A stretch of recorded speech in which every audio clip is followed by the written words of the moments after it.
지난주 안동과 예천 지역의 전세 사기 의혹을 전해드렸는데요. 이번에는 영주 풍기에서 신탁 부동산을 이용한 전세 사기 의심 신고가 접수돼 경찰이 수사에 나섰습니다. 김서연 기자입니다.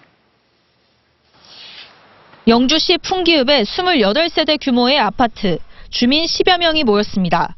이들은 지난 2020년 8월에서 2021년 11월 사이 보증금 8천만 원 정도의 전세 계약을 맺고 이 아파트에 입주했습니다.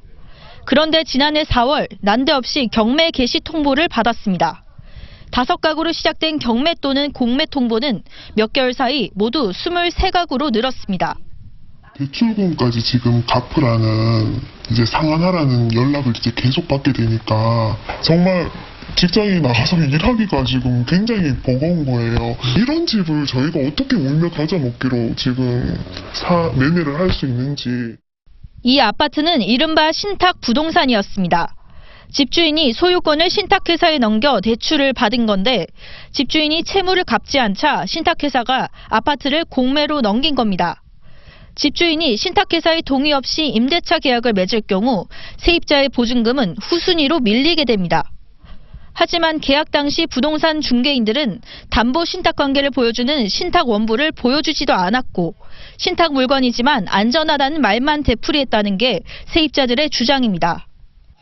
그거는 은행에서 알아서 하니까 걱정하지 말래요. 거기에서 확인하고 이체를 다 하는데 무슨 사기겠냐고. 곧 해결해주겠다던 부동산 중개인은 자신들도 어쩔 수 없다며 차라리 아파트를 매입하라고 권유하기 시작했습니다. 그런데 알고 보니 중개인 2명 중 1명은 아파트 건설 전 해당 부지의 토지 소유자면서 3년간 시행사의 공동대표를 맡은 것으로 확인됐습니다. 대표로 나서가지고 그 당시 계약을 요구해놓고 이제는 사건이 터지니까 나는 모르는 사람이요. 그 당시 중개업만 했던 사람이요라고 얘기하면 저희는 누구한테 얘기합니까? 주민들은 사실상 중개인 2명이 전세 사기에 깊숙이 개입했다고 보고 모두 경찰에 고소했습니다. 하지만 중개인들은 취재진과의 통화에서 토지 매매 관계 때문에 잠시 대표직을 맡았을 뿐이며 오히려 시행사가 나서서 해결하지 않아 억울하다는 입장입니다. 대응을 지금 차일피일 미루고 있는 겁니다. 최악의 경우에 안 되면 그 땅을 매각을 해서 피해 복구에 일단 우선적으로 견제를 하려고. 대구 소재인 시행사 측은 지역 미분양 사태가 잇따라 발생해 대출금 상환이 지연됐을 뿐 고의로 사기 행각을 벌인 건 아니라고 해명했습니다.